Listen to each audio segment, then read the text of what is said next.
What's up, family? This is your man, not your boy, bringing you another gold nugget that you can either pick up or you can just kick it aside. Peace and blessings to each and every one of you all. I want to do this video here because a profound brother, a brother who has gone through the struggles of being an Afro Palestinian, shares through I got about 5 videos. They're all clips of people who took his tour in Jerusalem. He's lived there for eons, born and raised, and he'll tell us a little bit about who are the people who's been there since the beginning.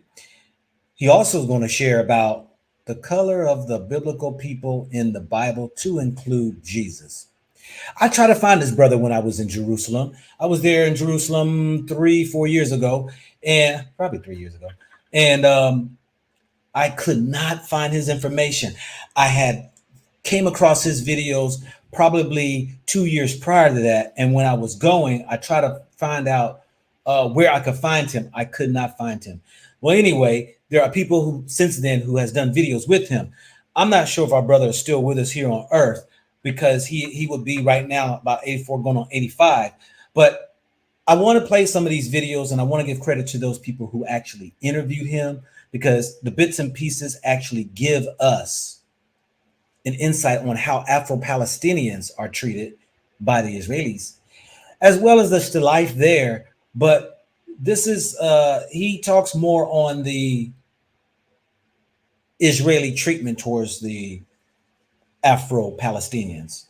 There's another story about how the Palestinians treat the Afro-Palestinians, but we're going to talk about just in general of those who have interviewed our brother that many of us should hear because it's just another piece of the puzzle that you all will be able to understand that who we are, their history, because we don't got history except for slavery, but the outside places that have the stories, we can say, aha. So I thank each and every one of y'all come in. Let's get right into it right now. Don't want to belabor this because this is probably going to be an hour, whatever, but let's just get into this real quick. Share tab.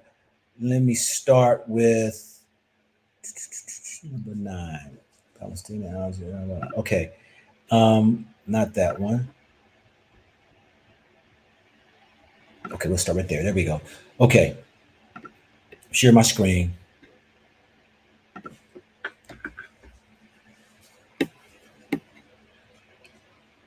This is not the one. Well, I guess so. This gives a little bit of back. Just right here, I took just bits and pieces off of that.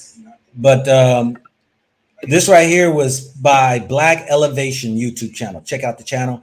I want to give credit to the channel. But let's get into who is Ali Jida. Now, key in on his name, Ali Muslim, Judah, the tribe of Judah. Very interesting, I found. Let's go ahead and get into it. Palestinian resistance fighter Ali Jida is one of the most well-known Afro-Palestinians in history. His father was from the Salamat tribe and came to Palestine on a pilgrimage. Therefore, he is of Chadian heritage. Ali Jida is best known for his involvement with the organization, the Popular Front for the Liberation of Palestine. In response to the Israeli occupation of Jerusalem, in 1968, he planted 4 hand grenades on Strauss Street in Jerusalem, which injured 9 Israelis. Ali Jida was sentenced to 25 years in prison, but was released in 1985 after serving 17 years.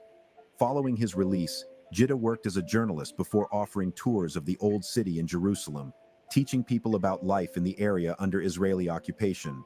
Today, he lives in Beit Hanina in East Jerusalem and has 2 sons. Today's Afro-Palestinian community is regarded as quite well integrated and welcomed in the larger Palestinian society, and it has been actively involved in the Palestinian resistance movement for several years. All the same, there have been many reports in the past several years of Afro-Palestinians speaking out against the racist discrimination they have faced, including from Israeli occupation troops. A large number of Afro-Palestinians who have opposed Israeli occupation have been harassed, arrested, or even imprisoned.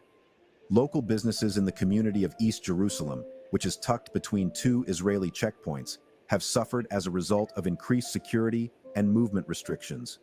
This increases the precariousness of an already marginalized community.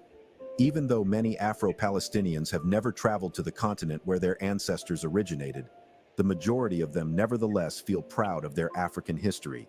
Thus, the African effects on the language, food, and habits of the people are gradually disappearing generation by generation.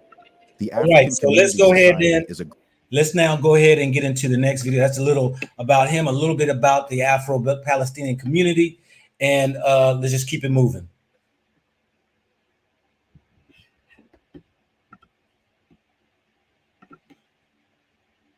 For centuries, I met with Ali Jida, tour guide, and the informal mayor of the African Palestinians in Old Jerusalem.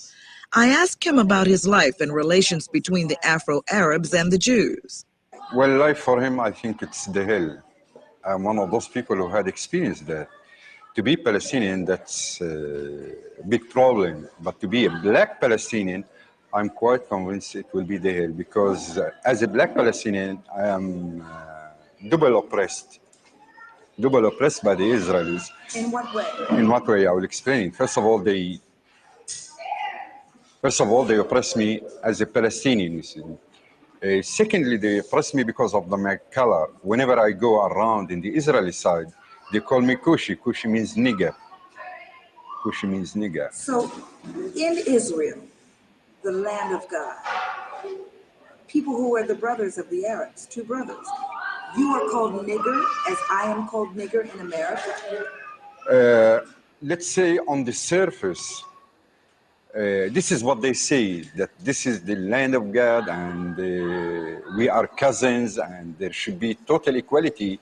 But once you come to the practice, when you come on ground, you will find that there is a lot of discrimination and there is a real divorce between what they say and what they exercise. Blacks and whites who watch the show saying, so why stay? Why stay when you are called nigger every day? Why stay when you are denied your rights? On the contrary, the more they humiliate me, the more they oppress me, the more I stick to my land, because this is my land. I'm so rooted. We are deeply rooted as Africans, as Palestinian Africans in this land.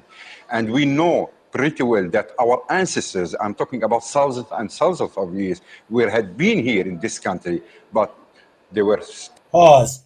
Now, when I did the video, when I was there in Israel, and I talked to the Ishmaelite brother, he said the same thing. We've been here, this land here, we've been here for thousands and thousands of years. So this brother right here is just another witness to show that, you know, we blacks have been there for thousands of years. Some people would say that was the children coming from the biblical 12 tribes of Israel. They were always there, but let's continue. Spread away, taken to Africa. I'm talking about thousands and thousands of years had been here in this country, but they were spread away, taken to Africa, from Africa to the United States. So the more they exercise brutality, the more they exercise... Did you catch what he just said? Taken from here into Africa and then to the United States. He has now drawn a connection. He's drawn a connection of how we're hearing, reading, seeing by even explorers that our existence was always in that land. And when in Deuteronomy 28, chapter 28, when it talks about that the children will be scattered and be cursed, will be sold, sent on ships, this is what he's talking about. But he's Muslim and he don't know the Bible. But what he speaks of, because of they call it the passing down the story from generation to generation, he is confirming what many people have said. Let's continue. I'm talking about thousands and thousands of years had been here in this country, but they were spread away, taken to Africa, from Africa to the United States. So the more they exercise brutality, the more they exercise oppression against me, the more we are determined to stay, because this is our homeland and we have a message, we have a holy message that this land should be the land of real peace, not the false peace that they are talking about it now. So let's move on to the next video of our brother. This video right here is from Royal Roots. Royal Roots provided this video here, did this video, and I came across it, and I want to make sure I give the credit. Okay, let's see what he says here in this segment. Whenever there is political tension between Palestinians and Israelis, the first to be affected by the Israeli measures are the Afro Palestinians. For example, we have cases. First, let me pause there again because I want y'all to grab a hold of this. Anytime there's tension between the Palestinians and the Israelis, the first to be affected is the Afro Palestinians. That's what he just said. Whenever there is political tension between Palestinians and Israelis, the first to be affected by the Israeli measures are the Afro Palestinians. For example, we have cases of sisters and brothers who used to be working for more than 10 years in Israeli factories, hospitals, restaurants. They were the first to be thrown out of their jobs. Discrimination in the Israeli society is an ideology. I'm not surprised of that. You have various Jewish groups in the Israeli society, but the most discriminated today are our people from Ethiopia. The black Jews from Ethiopia are the most discriminated. I remember late in the 80s, there was a campaign of donation of blood. So our brothers and sisters from Ethiopia went like other Israelis donated. At the end of the day, they found out that all blood donated by our people was thrown to the garbage. Let me pause that right there. He said, and he remembers in the 80s when Israel was doing a blood drive, trying to get people to donate blood. The Ethiopians and others were donating blood, but only to find out that their blood, the black folks, Ethiopians and Afro Palestinians, blood was thrown in the garbage. Our blood is not even good enough. From Ethiopia, the black Jews from Ethiopia are the most discriminated. I remember late in the 80s, there was. For y'all don't understand the history, let me just get real quick, 30 seconds. For y'all who don't know that in the 80s, Ethiopian Jews were wanting to be removed out of Ethiopia because of a war that was going on. They were being persecuted for being Jews. So they figured that they would take on Israel, who opened up their doors, that if you are Jew, you can come and live in this land of freedom, So there was campaigns that went on. There was the Operation of Moses, and there was the Operation of Solomon that flew the Ethiopian Jews out in the 80s, only for them to this day, since the 80s, to be heavily discriminated against from the Israelis. This is what he is talking about. It was a campaign of donation of blood. So our brothers and sisters from Ethiopia went like other Israelis donated. At the end of the day, they found out that all blood donated by our people was thrown to the garbage. 10 months ago, there was a big scandal in Israel.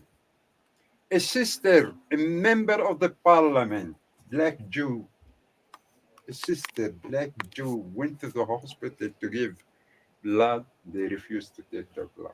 Refused her blood. I know cases of some of the brothers, sisters from Ethiopia living in this country more than 15 years, still in caravans. But imagine if you are a black Jew, if you are a European Jew, maximum 1 month you will be in a very bombarded apartment. So such an idea should be brought to our people, because I see what's happening with our people coming as tourists, maybe from the United States. If it happens, I meet some of my people, I say to them, look, brothers, sisters, Don't think the Israelis like you or respect you. They like your green money. Woo! Did you hear that? Because he's a tour guide there in Israel, in Jerusalem. And he tells the brothers and sisters, don't think that these jokers out here like you. They only like your green money. See, if I had one of those machines, I would go put the bomb on there. Not more, not less than that. No more, no less. Sometimes I am passing with my clients. I see a group of sisters and brothers, mainly from the USA, with an Israeli tour guide. I intend to raise my voice. I say to my clients, now we are moving to the African quarter. None of the brothers or sisters dare to look at me. They are totally fooled, cheated by the Israelis. So I hope such a message should be delivered to our people in the USA. We stop a little bit. Let's drink our coffee. That's his message to the people in the USA. You know, I've said this before. Y'all be going to these white areas, listening to these white tour guides. You cannot get a right and exact tour with information when you do such a thing. You need to connect with people who has been there for years, who look like you, who has a total different culture that can give you the lowdown of the hoedown. The problem we have, I remember when I was in Egypt and I was on Ezra Kwazi's tour. Him and his beautiful wife, they do two tours every year. They take you all the way through Egypt from the top to the bottom. I'm talking about it's a 2-week tour. You got to take another plane in one location, then you take a boat ride for another or down the Nile for 3 days. It's a beautiful tour. Well, anyway, there is an Egyptianist, if I should, Egyptianish. That's one of his guys, been with him for years, and he is about the people, brothers and sisters. And I asked him when I had an opportunity to ask him because he does tours for all different groups coming in Egypt when Ezra is not doing his tour. I think his name was Abdul. Do you say the same things to the white people who come into Egypt about the history, the black history, this and that, this and that? And he said, no. I said, why don't you give him the truth? He said, because I'm trying to feed my family. And their history told them is what we replicate based upon even some of the universities these tour guides go to share the story. So y'all be going to Europe and all this stuff and listening. Y'all got to start hiring some of the local. Me and my wife go to South America. When we go to some of the islands, and I was in Spain, over in Portugal. I try to connect with a brother who does a tour guide. He's African, been there, does African tour to show the history. It was a week where the Pope was there. He said that nobody can do tours during that time, which was true, except for this one Portuguese guy. He was doing tours, and he was doing an African tour. So, of course, he had a disregard for the law, or it might be that the law might be leaning on him by doing those tours when they were told there will be no tours while the Pope is in town. So me and my wife said, let's just take that tour, just kind of hear what he's got to say. Maybe it's a bits and pieces. Well, he was just a young guy. He lived over in Mozambique, because Mozambique, they speak Portuguese. So he was born in Mozambique, but then he was also got into history of the African existence in Portugal. And he had some little bits of information. He didn't know even what I knew, but he said, hey, I'm just trying to learn. He said, man, I'm gonna watch your channel, and if you can refer me to people who's doing this work, that would be greatly appreciated, because he really wanted to know the truth. But in saying that, these people we have to be careful of who are tour guides. So let's move on to the next video.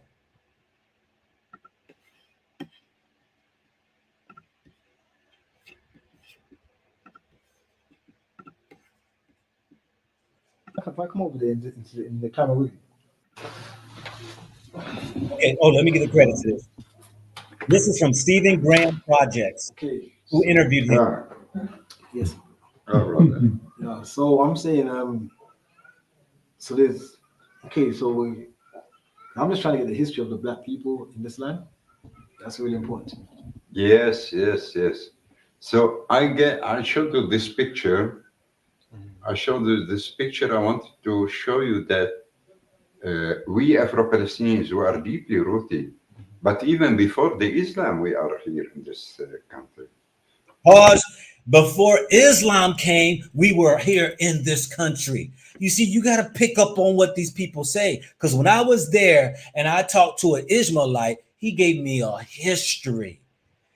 Our brothers and sisters have been there. Y'all think it's been white when y'all think that the Romans and the Greeks, they had their time when they pushed people out. But when we talk about those people who remained, these people have been there still for thousands of years. But the media don't show you the African quarter in the smack dab in Jerusalem where, excuse me, all the tourists goes. I say, okay, we don't want to go deeper in the history, but let's say beginning with the Islam, when the Islam came and opened this country. Yeah. 7th century. Yeah, but it was this year 662. And our black people here before the Islams. Yeah, definitely, yes. For the Islam, yeah. Was black people there before Islam? Yes. So how did our people become? Because we don't speak Arabic, right? Yes. How did our people start to follow Islam? Well, they started to follow the Islam when the Islam began spreading from Saudi Arabia to other areas, to Africa, to this area. Let me go ahead and pause real quick. What he just said was the brother asked him, how did our people begin to follow Islam?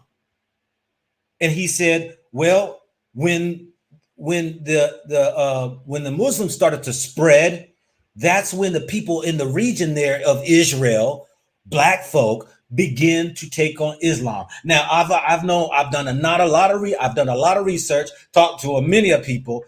The history have shown, and for those right there who are Muslims listening to this right now, hold on to your seats, because many Muslims do not believe that Islam spread with a sword, and it did. There's too much documents and books out there to show and prove that Muslims Arabs slaughtered people who would not reject their Hebrewism, Israelite beliefs. Christianity did the same exact thing, only with a muzzle of a gun. So that's why you find so many black Africans or blacks or Africans, if you will, depending on what region, but they're in Israel. Palestine was what they call it from the early 600s or whatever, but it was Islam that started to expand. There was a race between Christianity and Islam. The Crusade eras, if y'all know history, and this is what this brother said, and he don't even know American history, and he knows his history, which you can add the bits and pieces, the pieces to the puzzle, so that you can understand, well, damn. I understand now when we hear the Bible talk about this, but now brothers and sisters are out here in the streets talking about the people in the Bible are black. He's going to get to this. The people in the Bible are black? You mean to tell me that they were always there? Like we were stuck in Africa somewhere? No, let's continue. Yeah, to other areas, to Africa, to this area. But don't forget, in Saudi Arabia, if you go over there, you'll find a lot of our people, black people, who are originally, if you go back to their roots, you'll find they came from Africa. Yeah. So what was what was our belief before Islam? Because I mean, recently, like we in the West, most black people have no Christian, Muslim, Jew. We have Christians and we have Jews. I mean, before the Islam. Okay, but so you think our people Christian and Jews, or yes, there were black Jews and Christian Jews, blacks, Christians, blacks. So that means our ancestors would have came from being Jews, like black Jews, to turn Christian and Muslim, and because I'm trying to get the deep roots of our ancestors. Ali, do you recognize Ibrahim as African? Ibrahim. Mm-hmm. Abraham, he said. Well, look, Listen, y'all.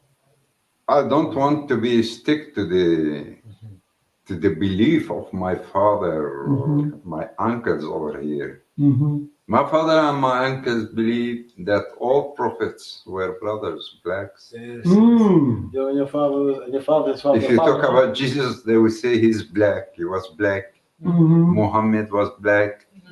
Moshe was black. All prophets were black. So they were all black. The original inhabitants of this land was African. Yes. This is what they believe. Yes. My father and uncles here, they believe. So the European is the new man in this area. Well, also, in some way, I'll say the Europeans are really stupid. Really stupid. When they picture Jesus blonde with blue eyes, what? Yeah, impossible. What?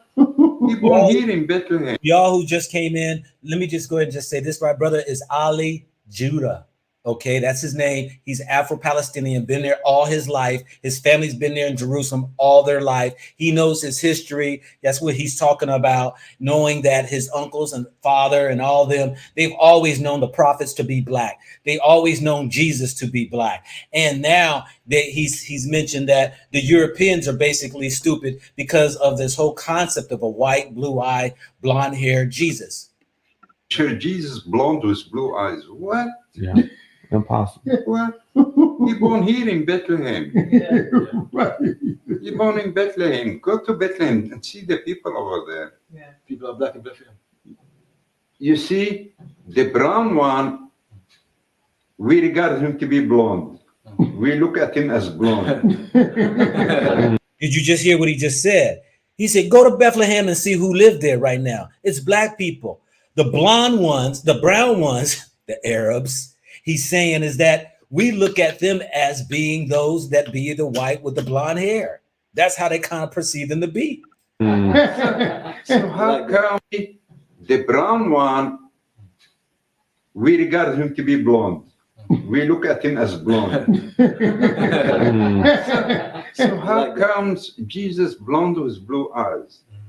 As if he's Danish or Swedish. Yeah, Michelangelo. That's why Michelangelo painted him. Yes. You understand? So yes, your father and your uncles, they were all right. Yes. But the Quran even says Moses was of dark complexion. Because I suppose written in the Quran said Moses of dark complexion. Yeah. Look, Moses, where? He came from Egypt. Right.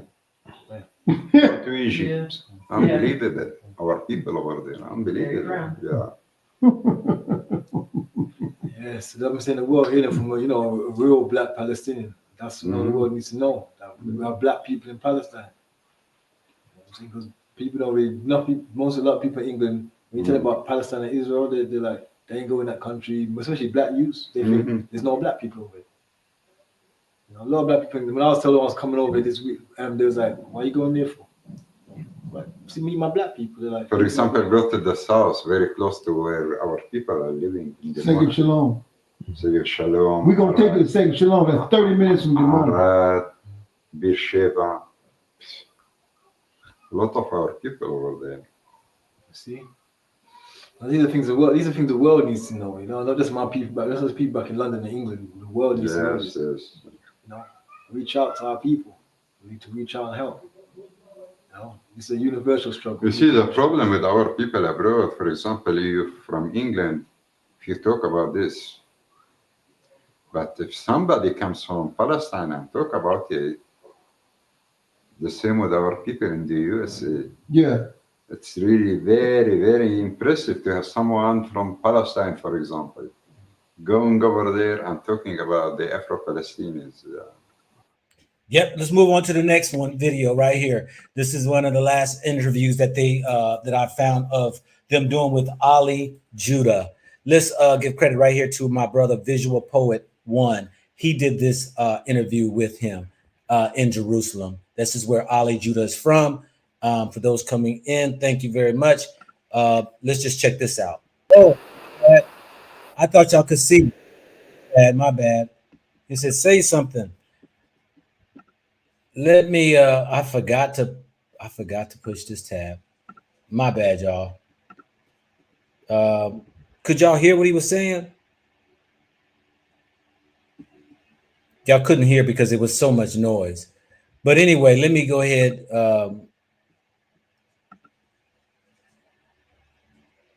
Let me just take it to here.